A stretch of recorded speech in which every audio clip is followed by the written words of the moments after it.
I'm sorry, Mom, but you're not on the list. That's what my son said, standing beneath the white arch I'd paid to have restored, his hand resting on the velvet rope as if he were guarding a stranger. I thought he was joking. I even smiled, waiting for the laugh that never came. But his eyes didn't shift, and his voice stayed flat, almost rehearsed. The sun was bright that afternoon in Charlottesville. The vineyard shimmered in a wash of light, the kind of soft gold photographers call perfect. I'd arrived 10 minutes early, as I always did, wearing a gray dress with pearl buttons and carrying a small clutch that held nothing but tissues and a brooch. The brooch had belonged to my grandmother and was meant for Amber, my granddaughter, as her something old. When she was 6, she'd held it up to the light and called it the prettiest thing in the world. I'd kept that promise all these years. Now Ryan stood beside a young woman with a clipboard. She scanned the list, flipping through pages. "Name?" she asked without looking at me. "Lori Thompson," I said, "mother of the groom's father." The words caught in my throat. She frowned slightly. "I'm sorry, ma'am, you're not on the approved guest list." Ryan's shoulders tightened. He stepped closer, lowering his voice, the way people do when they're about to humiliate someone and want to make it sound gentle. "Mom, Amber wanted it to be curated, smaller, intimate." Curated. The word struck like a slap wrapped in silk. My throat burned, but I managed a quiet, "I see."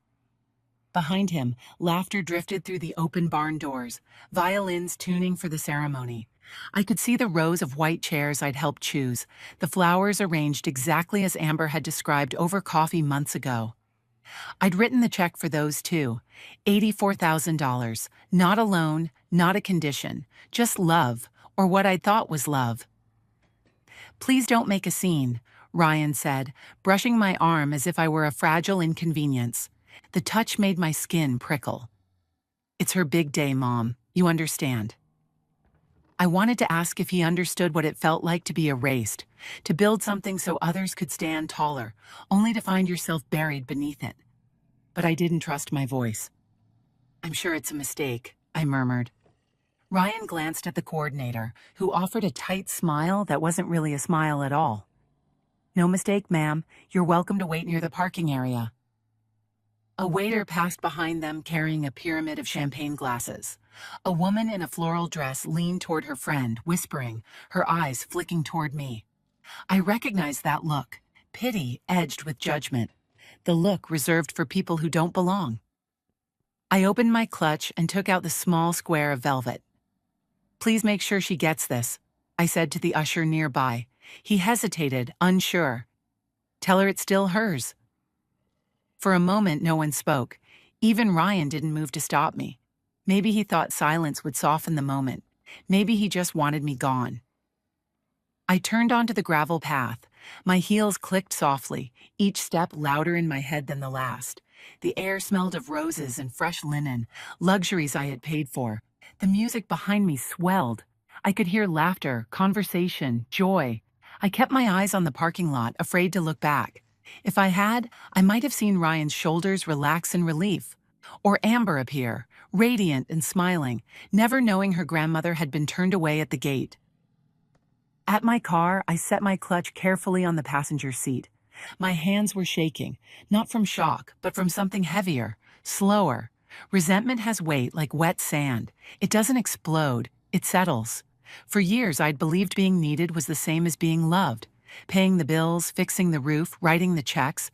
That was how a good mother proved her worth. Ryan had always let me handle the unglamorous parts. When his first business failed, I refinanced my house. When Amber needed braces, I paid. When my husband died, I never asked for help. I just kept showing up. And now, after everything, I wasn't even on the list. I sat there for a long time, the low hum of the air conditioner filling the silence. Faint music still carried from the vineyard, the melody threading through the fields like an invitation not meant for me. My chest tightened until breathing hurt. Part of me wanted to march back up that hill, grab Ryan by the shoulders, and force him to meet my eyes. But another part, the part trained over decades to survive disappointment quietly, refused. I wouldn't give them the scene they feared. So I started the engine. In the rearview mirror, my reflection looked older than I remembered. not from years, but from realizing how long I'd been invisible. As I drove away, the sky darkened. The vineyard shrank in the mirror until it was nothing more than a scatter of lights against the hills. I wondered whether Amber would even notice my absence, or if she'd simply smile for the cameras, stepping into a future built on everything I'd quietly given. Somewhere between the vineyard and the highway, I whispered to no one, "You got your curated list, sweetheart." My voice didn't shake. It was steady, almost calm. The road curved toward the interstate, and I rolled the window down. The air smelled of summer grass and rain waiting to fall. I tightened my grip on the steering wheel, the same way I had the day I taught Ryan to drive, the day he promised he'd always take care of me when I was old. Promises fade, I thought. Paper doesn't. By the time I pulled into my driveway, the resentment had cooled into something sharper. Not fury, not grief, clarity. I turned off the engine and sat in the quiet, realizing for the first time that love shouldn't come with a receipt, but if it does, it's fair to collect what's owed. Inside, the house was still. I slipped out of the gray dress and hung it neatly in the spare room. Then I stood in the hallway, listening to the echo of music lingering in my memory. Somewhere, a violin played its final note and I smiled. Not because I was happy, but because I knew something they didn't. That was the last time they would ever make me feel small. The house was silent when I got home, the kind of silence that feels like it's listening. I didn't turn on the lights right away. I stood in the doorway with my purse still hanging from my shoulder, the faint hum of the refrigerator the only sound in the place. My heels clicked against the hardwood floor, too loud in rooms that suddenly felt too big. I hung my dress in the spare bedroom closet, the one that used to hold boxes of Amber's old school projects. I ran my hand over the fabric. It felt stiff now, unfamiliar, like something that no longer belonged to me. I sat on the edge of the bed and stared at the wall for a long time, the scene at the vineyard replaying over and over, Ryan's even tone, the clipboard, the way he couldn't bring himself to look at me. I poured a cup of tea I didn't really want and sat at the kitchen table. The clock ticked above the sink. The air still carried a faint hint of cinnamon from the bread I'd baked that morning, back when I believed I was part of the day they were celebrating. I'd spent weeks wrapping gifts, labeling envelopes, organizing payments. I thought that meant I belonged. Now I wasn't sure I ever had. My gaze drifted to the framed photos lining the shelves. Amber at 5, sitting in my garden with muddy boots and a fistful of wildflowers. Amber at 12, smiling wide with braces, holding the art ribbon I'd helped her make for the county fair. Amber at 18, wearing the necklace I bought for her graduation. Every smile in those pictures had once felt like a reward for all the times I'd said yes, when it would have been easier to say no. Ryan's voice came back to me, steady, polite, distant. "Mom, please don't make a scene." The way he said mom that day didn't sound like family. It sounded formal, the way you speak to a neighbor who's overstayed their welcome. That tone cut deeper than any argument ever could. He didn't shout or accuse. He simply erased me with calm words and a closed expression. I opened my checkbook from the kitchen drawer. The last entry stared back at me in my careful handwriting. For Amber's wedding. Love always. The date was 3 months old. I remembered sitting at that same table, smiling as I signed it, telling myself it was worth it, that helping them would make them proud. I'd never asked for anything in return, not even gratitude. Just a seat at the table, a hug, one small moment where I could feel like more than the helper in the background. The numbers blurred as my eyes filled, but I didn't cry. Not really. The tears stopped before they fell. What I felt wasn't sadness anymore. It was the heavy stillness that comes when you realize you've been taken for granted for far too long. I thought about all the times I'd stepped in when Ryan struggled. When his first marriage ended and he had nowhere to go, I opened my home without hesitation. When Amber's college tuition fell short, I quietly sent the difference so she wouldn't worry. When Ryan lost his job, I paid his bills. He'd thanked me once, years ago, with a vague, "I'll pay you back." He never did, and eventually I stopped expecting it. Every favor, every dollar, every piece of myself I gave slowly became normal to them. They never asked if it was too much or if I had enough left for myself. They just assumed I'd always manage. I was dependable, predictable, and people who are predictable eventually stop being noticed. I picked up a framed photo of Ryan and Amber from Amber's 16th birthday. They stood beside the car I'd helped buy, Ryan's arm around her shoulders, both of them smiling. I'd taken the picture as usual. There wasn't a single photo from that day with me in it. I'd been there, cutting cake, washing dishes, hovering just outside the laughter on the porch, but I wasn't part of the memory. The realization settled in like a slow, dull ache. The resentment arrived quietly. Not rage, something colder, heavier. I wasn't angry that they forgot to thank me. I was angry that it never occurred to them that they should. I sat there until the tea went cold and the clock slipped past midnight. The house creaked as it settled, the way it always had, but it sounded different now. Emptier, more honest. For years I'd measured my worth by how much I gave. But sitting there in the quiet with my checkbook open and the last trace of cinnamon fading, I finally understood what I'd spent my life avoiding. If you have to buy your place in someone's heart, you never truly had one. I closed the checkbook, slid it back into the drawer, and took a slow breath. The resentment didn't vanish, but it loosened its grip. It sharpened into something clearer, understanding. For the first time, I could see the truth plainly. I had never been part of their story. I had only been the one paying for the pages. The rain began just before sunset, tapping against the windows like a soft knock asking to be let in. I sat in my small study, the one room that still smelled faintly of cedar and ink, surrounded by the quiet hum of a house built on order and restraint. The desk lamp cast a gentle circle of light over the papers spread before me. Contracts, invoices, receipts, all neatly labeled in my handwriting. Each one was a quiet record of how much I had given, and how little they had believed it mattered. I opened the top drawer and pulled out the worn leather folder holding the vineyard documents. The edges were softened from years of use. I hadn't opened it in months, maybe longer.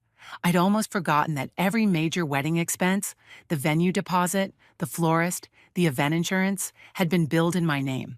My money, my signature, my trust. I ran my fingers slowly over the pages, tracing the ink as if it might explain how I'd allowed myself to be treated like I didn't exist. The house was still, save for the steady rhythm of the rain. Outside, streetlights flickered on, bathing the wet pavement in yellow light. Ryan's voice returned to me, polite, controlled, cutting, telling me not to make a scene. I'd heard that tone my whole life. As a boy, he used it when he wanted something he hadn't earned, when he'd spent his allowance too quickly, when he wanted me to call his teachers and smooth things over. It was the voice of someone who believed rules applied to other people. And I had taught him that, because I thought love meant always saying yes. I lifted the deed to the vineyard and studied it. My name, Lori Ann Thompson, printed cleanly across the top, dated years before Amber was even born. I remembered signing it. Michael had been alive then. We'd driven through those rolling Virginia hills and fallen in love with the view. One day, he'd said, something special will happen here. I'd imagined family dinners, children running between the vines, maybe even a wedding. I smiled at the memory, but it faded quickly, replaced by the image of Ryan's closed face at the gate. The resentment that had been simmering since that day finally rose to the surface. It wasn't loud or reckless, it was deliberate. The kind of feeling that doesn't rage, it decides. I opened my laptop and began typing notes beside each document. Under the event insurance policy, I wrote, "Revoke approval, pending owner review." Next to the florist contract, payment authorization suspended. It felt strange at first, almost unreal, but with every word, the fog inside me began to thin. Halfway through, I stopped. My hand hovered above the keyboard as a memory surfaced. I was 32 again, standing outside my parents' farmhouse. My father had just told me engineering wasn't a woman's line of work. I'd spent years proving him wrong, staying late, working harder, earning every title myself. I'd believed I'd left that feeling of dismissal behind. But here it was again, wearing my son's face. Maybe this wasn't only about the wedding. Maybe it was about every moment I'd been asked to be quiet, grateful, smaller. Every time I'd been useful but unseen. I looked back at the folder, the papers spread across my desk like a lifetime of proof. I wasn't doing this to punish them. I was doing it so I could stop disappearing. My phone buzzed, a message from Ryan. "We made the news." Amber's wedding photos are everywhere. You'd be proud. I stared at the screen until it dimmed. Proud. He used the word as if I'd been there, as if the world hadn't watched them celebrate on land I still owned. I typed back, I am. Then I erased it. I didn't owe him that comfort. I opened my email and began writing to my attorney. The tone was calm, professional, the same voice I'd used in countless business memos. Please begin proceedings to rescind all third-party authorizations for Thompson Vineyard, effective immediately. She wouldn't question it. She knew me well enough to trust that I'd already decided. When I hit send, the message vanished into the quiet, and something inside me shifted. I leaned back and listened as the rain grew heavier. I wondered whether Ryan or Amber would notice right away. Maybe not tonight, maybe not tomorrow. But soon, when invoices came due and accounts froze, they would realize that everything they'd claimed as theirs had only ever been borrowed, and the person they'd dismissed as unimportant was the one who had held it all together. I could have called Ryan then, explained myself, forced him to listen. Instead, I turned off the lamp and let the darkness settle around me.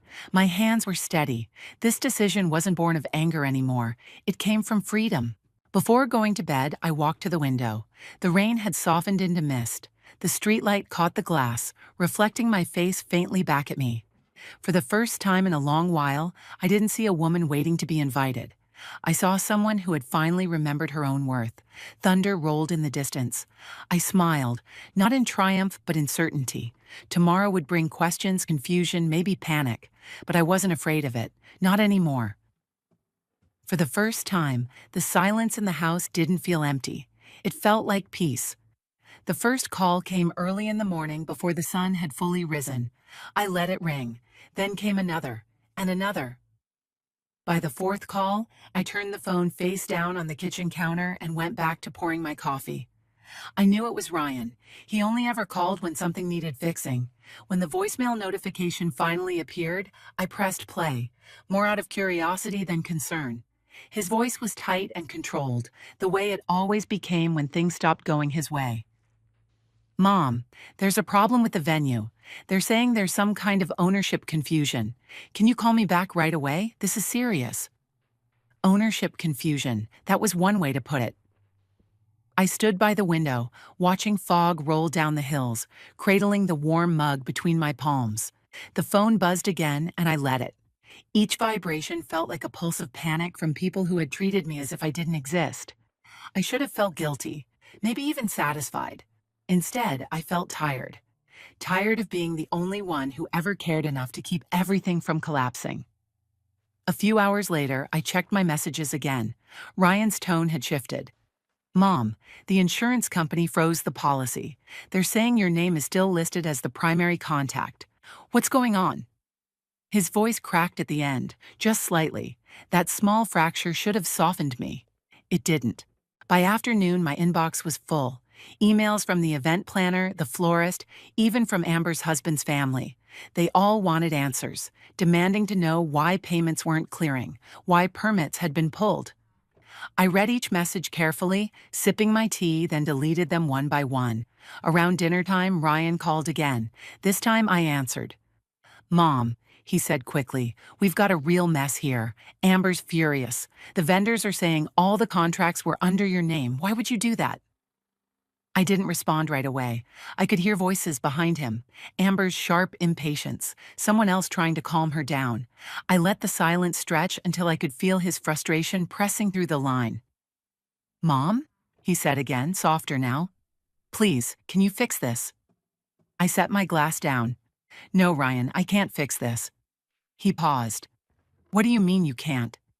I mean, I said evenly, you'll have to figure it out yourselves. The line went quiet.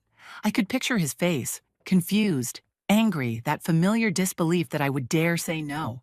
When he finally spoke, his voice had hardened. You're really doing this? After everything we've done for you? The words burned. Everything we've done for you. I thought of the mortgage payments I'd covered when he lost his job, the college tuition checks, the wedding bills, the nights spent worrying, the vacations I never took because I was always saving for them. And somehow, in his version of the story, I was the one who owed them. Ryan, I said quietly. Do you even hear yourself? He didn't answer. He muttered something, called me spiteful, and hung up. I stared at the phone, waiting for guilt to arrive. It never did. 2 days later, a box of wedding favors appeared on my porch, delivered by mistake. Each one bore Amber and her husband's names in gold lettering. Beneath them, in smaller print, was the vineyard's name, the one I still owned. I turned the box over and laughed softly, not in amusement, but at the cruel irony. They had built their celebration on something they didn't even understand belonged to me. By the third day, Ryan stopped calling. His name surfaced once or twice in group messages, pleading for someone else to step in. But no one could fix what I had undone. The system that relied entirely on my silent support had finally collapsed. The neighbors noticed the steady stream of visitors, delivery drivers, confused coordinators, a lawyer dropping off paperwork for review. Each time, I thanked them, signed what needed signing, and closed the door.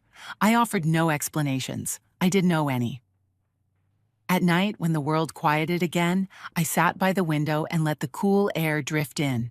I thought about Amber, wondering whether she blamed her father more than me, or if she still believed the story he'd told her, that I'd ruined everything out of jealousy. I doubted she understood that all I'd done was stop giving. The resentment was still there, but it had softened into something steadier, something that no longer consumed me. I realized I'd spent most of my life holding together a family that didn't care whether I was part of it. And the moment I stepped back, the cracks I'd been hiding for years became impossible to ignore. They would call what I did selfish. Maybe it was, but sometimes saying no is the only honest thing left. And as I sat in the fading light, my phone silent for the first time in days, I finally understood what peace felt like. A few weeks passed before the noise finally faded. The phone calls grew shorter, the messages less frequent, until at last there was only silence. For the first time in months, my days were uninterrupted. No one needed me to sign a check, fix a problem, or smooth over someone else's mistake. The quiet felt strange at first, but it didn't take long to recognize it for what it was. Freedom. Then one morning, as I was making coffee, a soft chime announced a new email. The subject line read, "Thank you, from the catering team." I almost deleted it, assuming it was another billing notice, but something made me open it. The message was from a young woman named Sarah who had worked the wedding. She wrote to thank me for my kindness during the planning, for treating her like she mattered. She said she'd only recently learned what had happened and hoped I was doing all right. At the bottom, she'd added, "You reminded me that good people still exist." I sat there for a long time, reading that line again and again. For the first time since everything unraveled, I smiled without bitterness.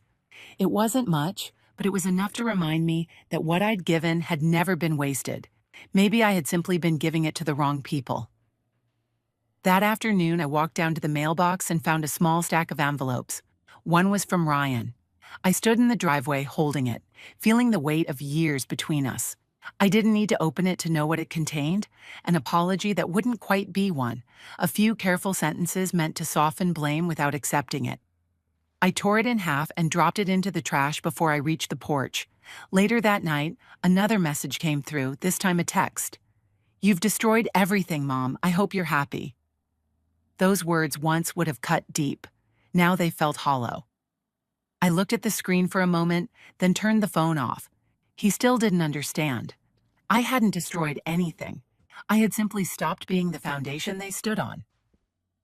The next morning, I woke early and made coffee as the sun rose over the Blue Ridge Mountains. The sky bloomed in soft pinks and oranges, the kind of quiet beauty you only notice when nothing is demanding your attention.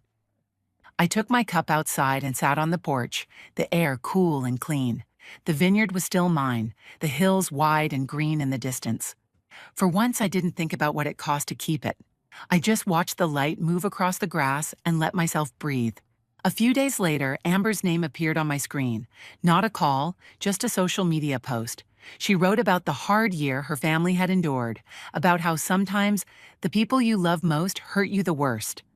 The comments beneath were full of sympathy and heart emojis. She never mentioned my name, but she didn't need to. I closed the app. There was no anger left, only the dull sadness that comes when you realize someone has chosen a story where they are always the victim. I went to the closet and took out the small jewelry box holding my grandmother's brooch, the one I'd sent in that velvet pouch. It had been returned weeks later by a confused vendor who said it was found among leftover decorations. I turned it in my hand, the stone catching the light.